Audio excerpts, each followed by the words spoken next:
We made a huge mess. We ended up divorced, and it was a quick divorce. And our kids have paid such an enormous price for this. I feel like we still loved each other. We were just going through a time, and we needed somebody with knowledge to tenderly coach us through it so we didn't make those kind of mistakes. So after it was all said and done, I just got a fire in my belly about why didn't that marriage therapist know how to tell us what to do? How come he sent us away? Was there something that could have been done? So I went searching and eventually went to graduate school, and then I wrote my dissertation on this subject. And the stuff that I read and found blew my mind. There's things that could have been done. There's research on this. Why doesn't the average marriage therapist know anything about this?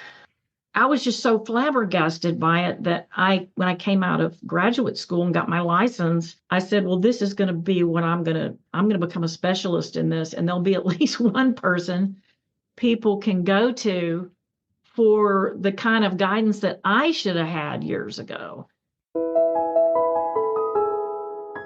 Welcome to Linda's Corner, where we bring more hope, healing, and happiness to the world.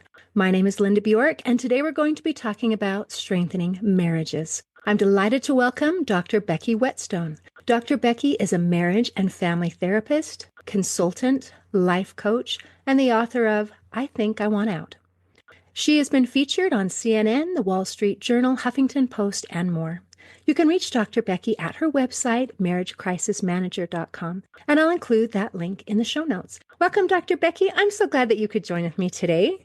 I'm so happy to be here, Linda. This is such a great honor, and thank you so much. I am so pleased that we get to talk about marriage. Our relationships can be the thing that bring us the most joy and the most fulfillment. I was waiting for this. I was waiting for the or. It can also bring us the deepest pain and suffering and misery.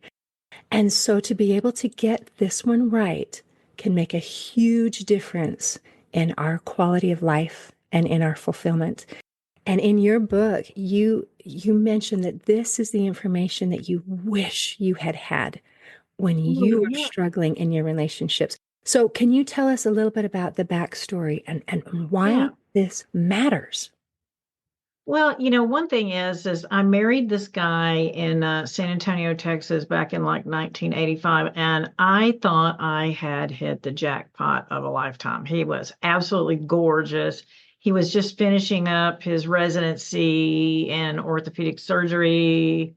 Just adorable. And, in the dating world, life, he adored me openly. Just, I've never been so loved and had so much affection. I'm just thinking this is the greatest thing. And so we got married within 9 months, and then about 6 months into our marriage, by now we were living in Australia because he was doing a knee fellowship over there after he finished his program. And he just slammed the door on me emotionally.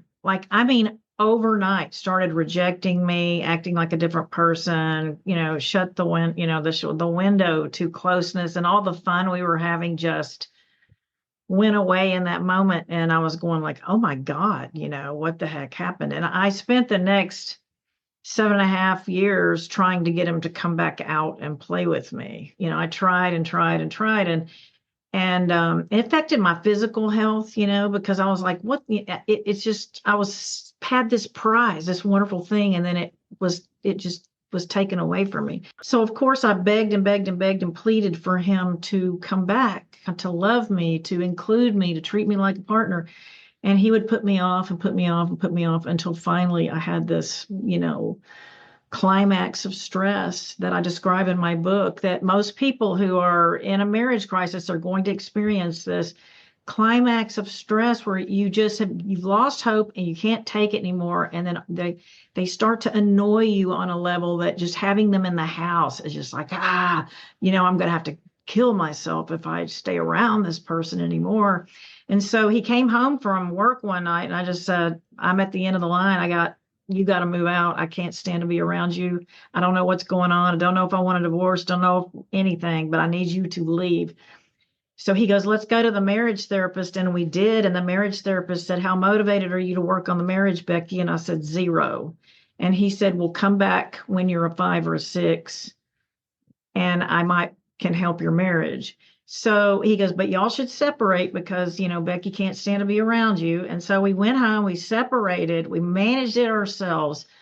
My husband had a bunch of people around him going, get rid of her or she's going to spend all your money. That, just poisonous people who aren't friends of the marriage, and so he started being real ugly to me during the process as I was trying to sort through my feelings. We made a huge mess. We ended up divorced. And it was a quick divorce. He pushed it. He made it go really fast. And our kids have paid such an enormous price for this. I feel like we still loved each other. We were just going through a time and we needed somebody with knowledge to tenderly coach us through it so we didn't make those kind of mistakes. So after it was all said and done, I just got a fire in my belly about why didn't that marriage therapist know how to tell us what to do? How come he sent us away? Was there something that could have been done? So I went searching and eventually went to graduate school and marriage and family therapy and spent every research opportunity I had to study this subject. And then I wrote my dissertation on this subject. And that's when you spend a year totally immersed in all the research on your subject. And the stuff that I read and found blew my mind. And I'm not kidding. I'm like, oh my God, there's things that could have been done. There's research on this. Like, why doesn't the average marriage therapist know anything about this? So I'm like, people need to know. There's even stages of a dying marriage like cancer. People need to know those stages so they know when to take their marriage into a marriage therapist. And so, I was just so flabbergasted by it that when I came out of graduate school and got my license, I said, well, this is going to be what I'm going to become a specialist in this. And there'll be at least one person people can go to for the kind of guidance that I should have had years ago.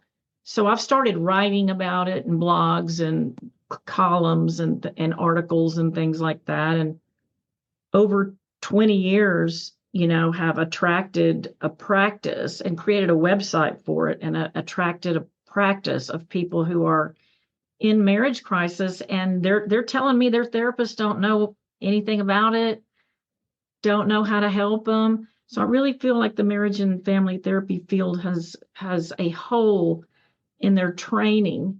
It's like we can help your marriage, but if you decide to go to the divorce process or you think you want to separate, then go off and handle it yourself.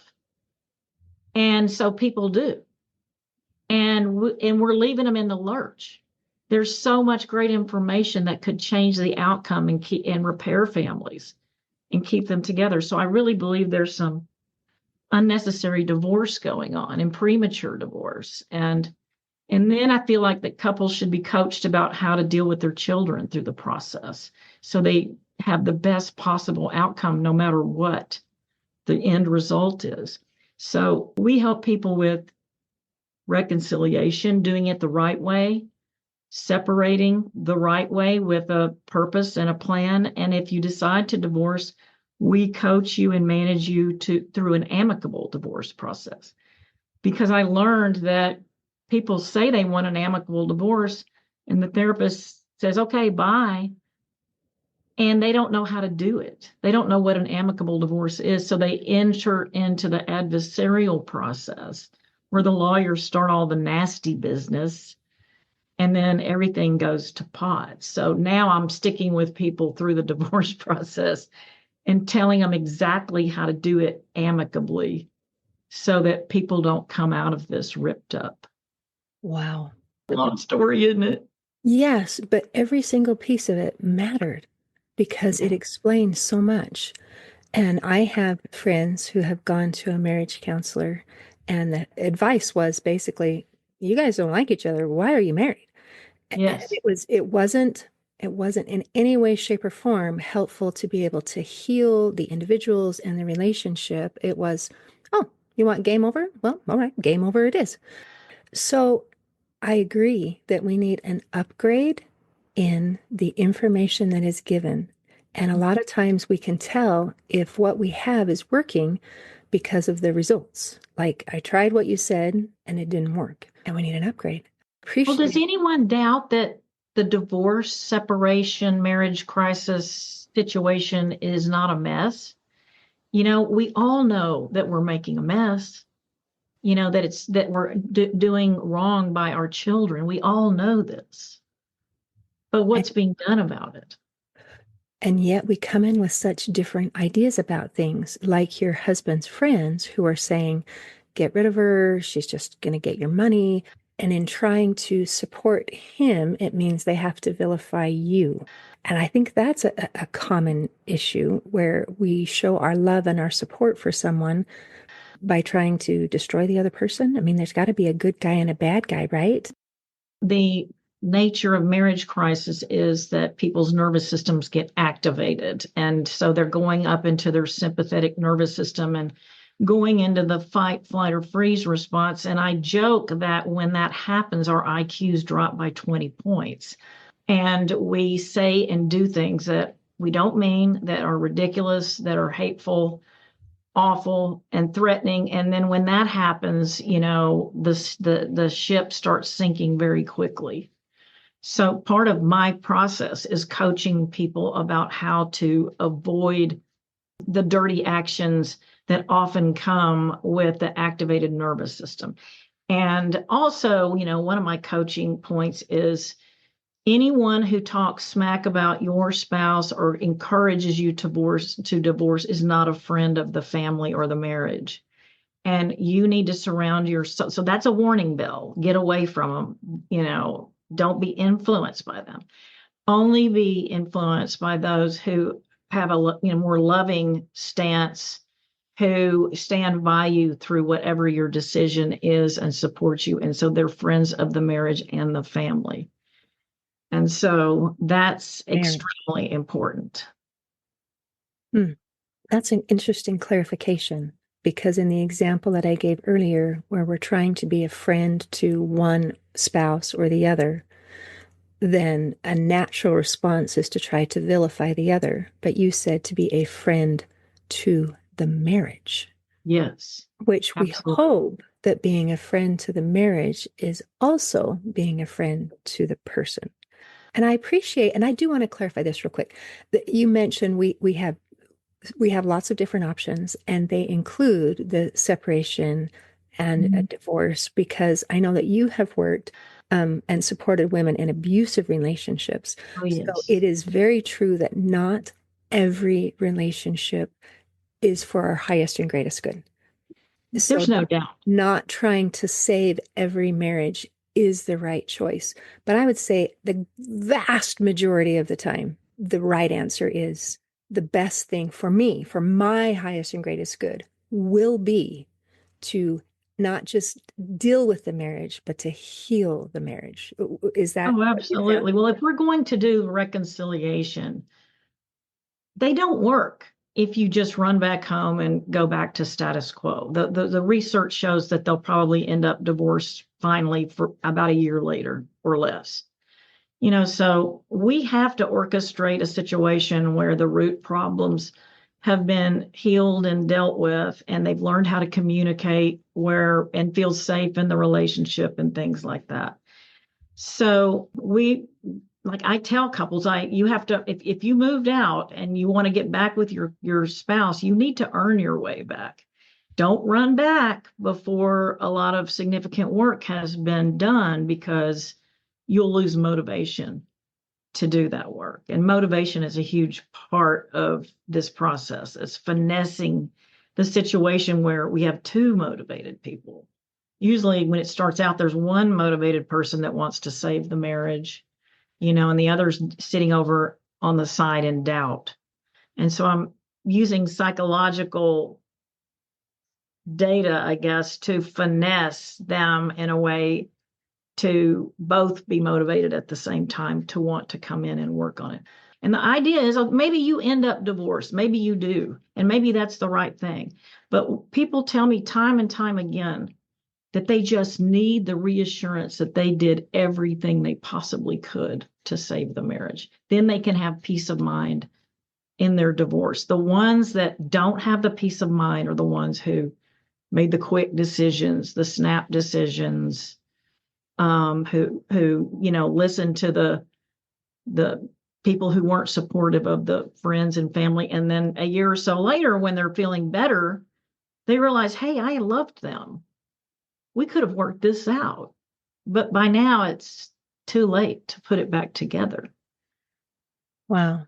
And that's such a common scenario. But if it's an abusive relationship, that's a no-go. I mean, we do not, in marriage therapy, we're trained that if someone's has a terrible addiction or is abusive, those things have to be rectified or dealt with first before working on the relationship. So they have to be resolved. And that doesn't happen very often. Right. And I like how you brought up the choice element, that we have both. Marriage is an agreement between two people, and they both have to opt in. And so it's very common to have kind of this, I'm in, I'm out, you're kind of up and down. And when you went to the marriage counselor, your first response was, my motivation is zero. And so you were in the situation of, I don't really want to work on this. So what would you do or say when a couple comes in, or one of the partners comes in and the other one is not interested? How do we start? Well, what I needed was space away from my husband. My nervous system was activated. The person who wants to leave is activated. That's what creates that crescendo of stress. Is they for whatever reason are in the fight, flight, or freeze mode. And a decider who is thinking of leaving a marriage wants to fly. They want to fly away, And so I needed space enough to come out of activation and come back to my rational thinking mind. And my husband at the time gave me 2 weeks. Well, 2 weeks wasn't enough. And I thought I needed a year. Well, a year was too long. So now I work with couples to negotiate reasonable amounts of time apart with certain guidelines and rules to follow, designed to make the decider really think about, do I want this? Do I really want to never have this person in my life again? I really make them, go over here and calm down, come back to your rational mind. And when you're in your rational mind again, let's talk about all the considerations. And do you know how this is going to play out? Because Becky knows how it's going to play out, because I've had the experience and I've worked with thousands of people in that experience. So, let's just, get you calmed down. So that's how you get them out of zero, is get them away from their partner. And I mean, have as little contact as possible, because I want them to see what kind of divorce is like before they go and do it. And divorce is, you get a flat tire, you call AAA instead of your partner. Divorce is when you don't have anybody to help you pick up the kids, you're freaking out. How am I going to get my kid? You have to come up with these solutions when you don't have a partner, and I want them to taste how difficult life is as a single person or a single parent, and really think about the value that their partner brings to the relationship. And yes, your partner needs to fix the things that were dysfunctional and brought y'all to this crisis in the first place. And then if we can get the decider to come back in, we will also have to address what the decider was doing, because they're dysfunctional too. But the first order of business is to work on the other partner. Like while the other partner is waiting for the decider while they're away, they're in an intense program of self-improvement. Wow. So as I'm listening and we're going back to that basic problem is that our nervous system, we're activated. We Mhm. are in this fight, flight, or freeze mode where we Mhm. feel threatened. Yes. And because I feel threatened for my preservation, for my well-being, I have got to act. I've got to do something.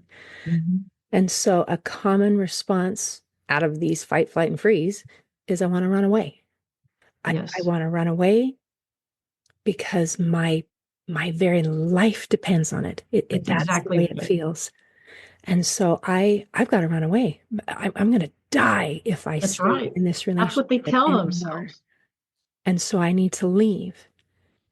And as you're suggesting that these feelings that we have, these thoughts that we have, you said once we're activated, our IQ drops 20 points, Mhm. that all of those thoughts and feelings are very real, but the reasons behind it might not be accurate. My Exactly. life might not actually be threatened, and That's it might not be the end of life as I know it if I stay in the same house and stay in this relationship with this person. And so, in order to help us get out of the fight and flight, the first step is I do need to flee. That's what Mhm. my body and my mind are telling me, and that's Mhm. actually a good choice.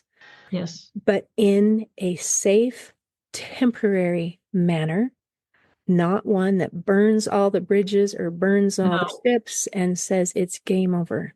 So now that I am separated, and let's say I'm a mom, I have some children, Mhm. and now I get to experience what it would be like if I was divorced. Yes. Let me do this trial period and Exactly. find out all of a sudden, wow, my partner actually was contributing in ways that I did not Yes. realize and did not appreciate. And this is hard because marriage is hard and It divorce is is hard. hard. They're all hard. So we get Yes. to choose our hard and which Yes, we hard do. is going to be the best thing for me. I've kind of misunderstood the separation process as being part of the healing process. So I appreciate that clarification.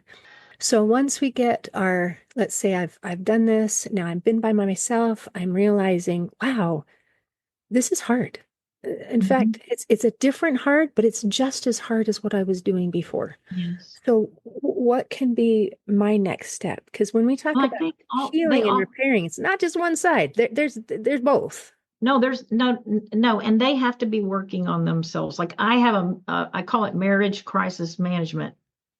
So while they're over there, they have to be in individual therapy working on certain things. And I'm giving them suggestions about books and things to read and how to what they need to be working on. Um, and also, we don't want them just to realize what a great helper their spouse was. We want them to realize their emotional connection to the person and that they miss them as a human.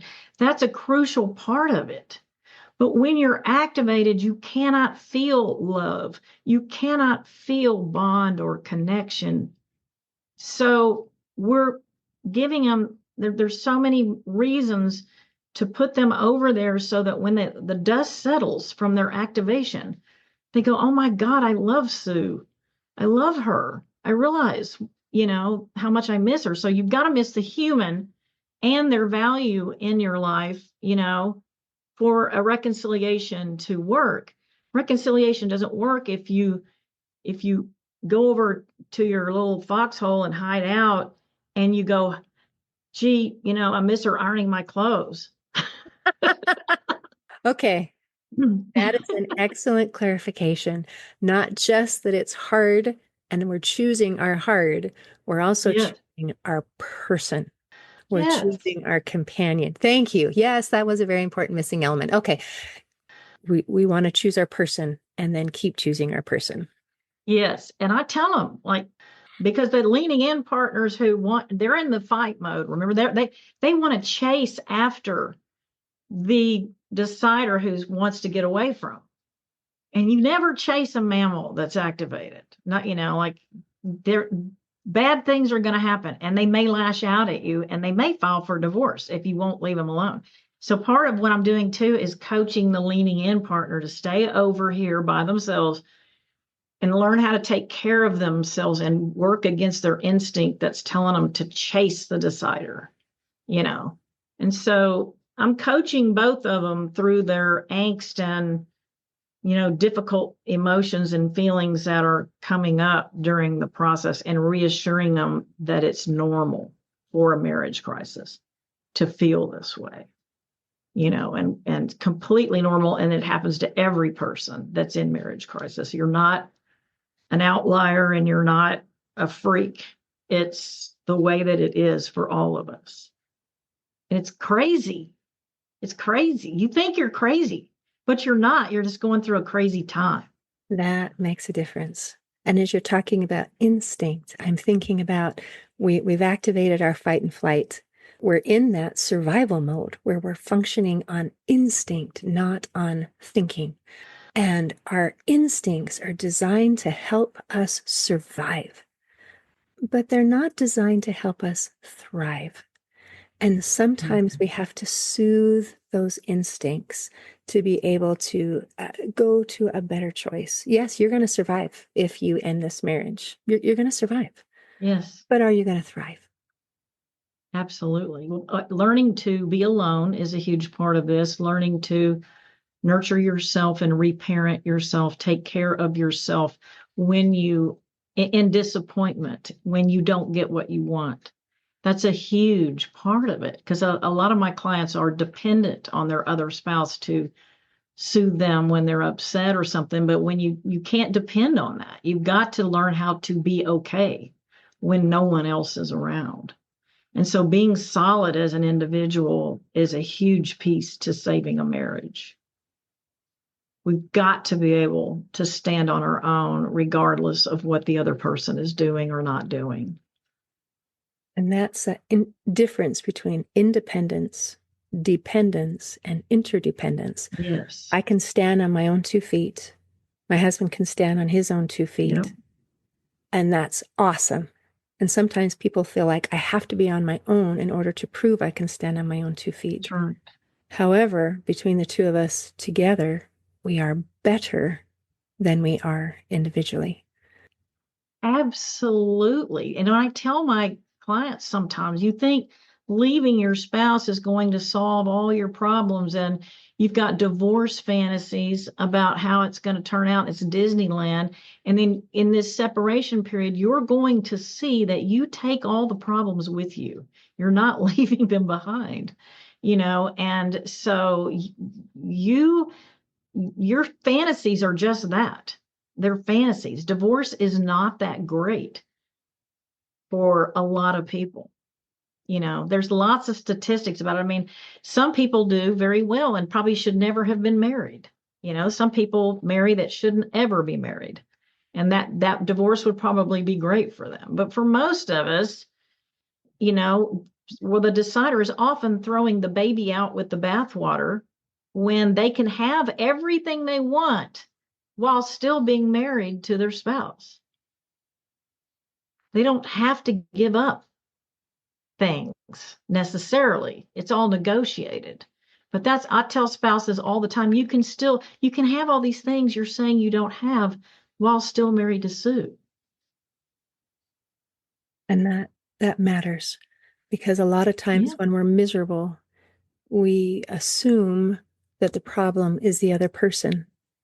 Don't recognize that there's something within us that needs to heal, that needs to repair, that needs to maybe learn how to create boundaries or to speak up for ourselves, or whatever their particular situation may be. And I think it's also very helpful to know that it can get better, because when you're in that fight and flight and you feel so miserable, you just can't see that it could possibly be any other way. Now, I have been married for 35 years. Oh, my goodness. Very happy. However, when I had been married 24 years, I didn't think I could make it to 25. Isn't that because I was amazing? so miserable. And when you describe how the other person being in the room just, you just want to run. Yes. It's like, been there, done that. Mhm. So, from my own experience, I can say it is absolutely possible to have that connection that you hoped for Yes. and to be able to love them again after you've been in a spot of just, I can't stand the sound of your voice, your footsteps, that you just make my skin crawl. So it's possible. There's research that backs this up, that if you can white knuckle it through the bad times, that, they often improve after that. But I think an important theme that I try to drive home to the couples that I work with are you and you alone are responsible for your happiness. Your spouse is not your entertainment committee. They're not your travel agent. They're, if you are not happy, what are you going to do to manage your own happiness? And stop looking at your spouse going, you make me unhappy. You're not bringing things in my life that make me happy. You're supposed to make yourself happy And first that and matters. foremost, and then bring that happy self to your marriage. Ooh, yes. Bring your happy self to your marriage. Yes, yes, yes, yes. And when we feel like our spouse is supposed to fill that hole and they're not filling that hole, they are failing. They are whatever. You can just blame them, blame them, blame them. And then you escape and you go to another relationship. And guess what? You carried your hole with you. If you That's don't solve your hole, if you don't solve yourself, you bring yourself into every single relationship. It's not that we have to find the person that fills the hole. It's us. no, the whole is your own responsibility to fill. And when you think about codependence, I tell my clients all the time, think about the theme of codependence, which is basically my happiness depends on what you're doing or not doing. And we're setting ourselves up for failure. That we really need to make our happiness depend on what we're doing or not doing. It's not fair to another human being to make them responsible for your happiness. Now, sure, we are in a marriage and we want to have this back and forth relationship that enhances both people's lives. And they should be able to communicate what I need. I would love it if you would do this. I need you to do this. And if you're married to a reasonable person, they will be more than happy to do those things. And that's the way it's supposed to work. It's supposed to be an agreement that enhances both people and strengthens both people and makes each individual better together. Oh, what an excellent clarification. As we're talking about my happiness is my responsibility, this is important to recognize that we're not talking about parallel play, where he's supposed to make himself happy, I'm supposed to make myself happy, and we interact on occasion. It's No, I bring happy me, he brings happy him, and that's right. together it's even better. It's Oh, even yeah. better. And then you have someone to share things with, and everything is better that way. Yeah. I mean, we should be able to tell our spouse, hey, when you do this, I really feel happiness in my heart and glad to be with you. And those are the things we should be doing for each other. Like, why wouldn't we do that for each other? We are spending our lives together, and it is a romantic proposition, you And how know? wonderful to say, when you do this, it brings me joy, rather than a Yes. common conversation is, when you do this, it makes me so mad. So you're Oh, looking at the positive and saying, wow. And I think a lot of times if we bring up the positive, then we get more of the positive back. oh, girl, there's no doubt about that. There's no doubt about that. I don't know if you know, I'm sure you do because you've interviewed, zillions of people, but our nervous systems regulate each other, and so if your partner is like has a calm energy, but a kind of super positive light energy of happiness and joy, that is contagious to you, the partner. So there's so many reasons to bring that to the marriage. And I tell people, you are responsible to bring your best self to the marriage. I hear all the time, my husband's grumpy. My wife is always in the bad mood, and I tell them that's unacceptable. What are you going to do about it, cranky person? Go fix that. Go, if you need to go to the psychiatrist, if you need to go to your family doctor to get a checkup, if you need to start exercising, let's figure out, what it is that's going to change that mood of yours, because you're responsible for that. Your spouse shouldn't be having to talk to you about that. And yet that's so dang frustrating because who wants to change? We want things to change, but we don't want to change. Can't somebody else do it? You know? What do Well, I'm you mean I actually have to writing. improve myself? What do you mean I have to do something? You're so Well, mean.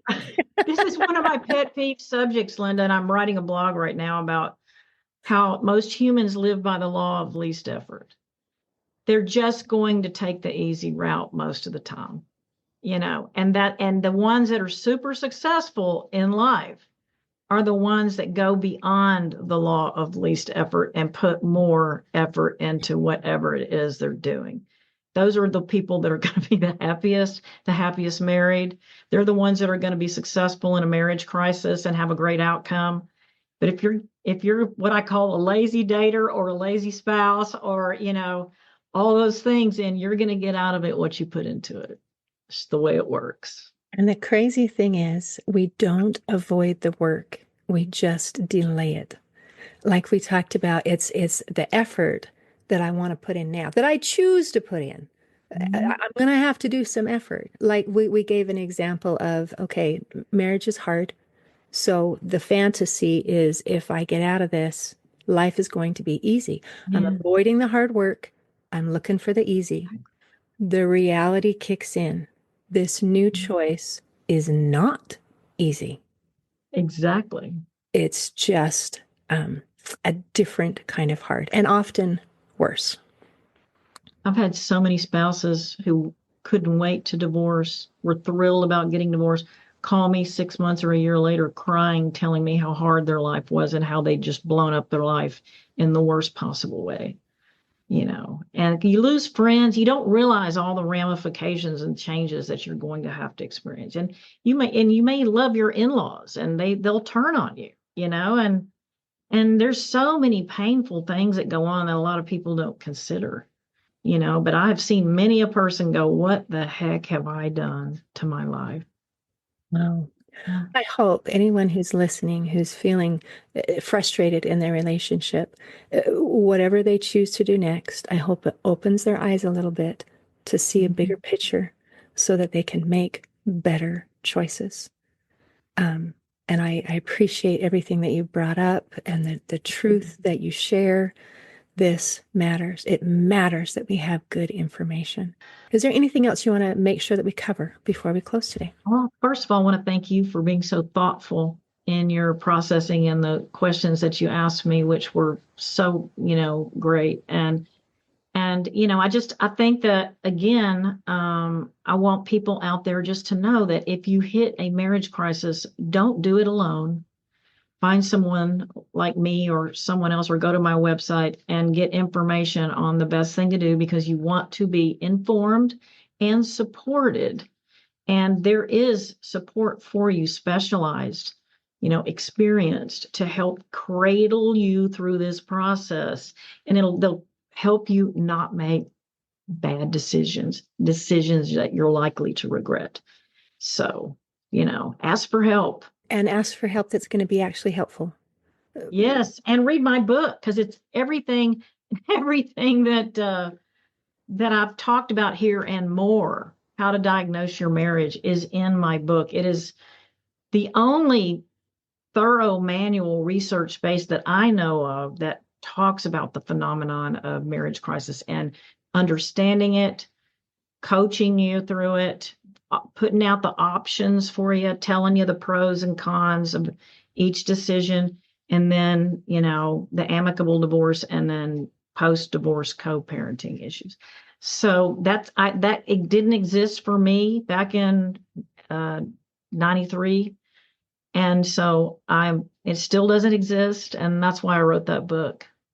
I appreciate that because you are one person and you can work with clients one on one, but you only have so many hours in a day. That's right. And by creating something that someone else can take, well, even while you're sleeping, and I can be Yes. reading and learning and getting good information, um, I appreciate what you've done to help share that information because it matters that we have correct information.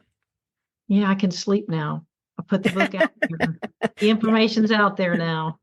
Yes. Yes. Oh, Becky, thank you. Thank you. Thank you. Thank you, Linda. In closing, I'd like to share a quote by Ruth Bell Graham. She said, "A happy marriage is the union of two good forgivers." Today, I invite our listeners to strengthen and improve our relationships. See you next time on Linda's Corner. Thanks for tuning in to Linda's Corner podcast. If you enjoyed this episode, please subscribe and share it with your friends to help us inspire even more listeners. Be sure to visit hopeforhealingfoundation.org for free and affordable resources to help you overcome life's challenges. And explore healingbreathworkdetox.com, where you'll find transformative tools for deep inner healing and lasting change. Also, don't forget to check out my books, Crushed, A Journey Through Depression, and You Got This, an action plan to calm fear, anxiety, worry, and stress. Your journey to hope, healing, and happiness starts here.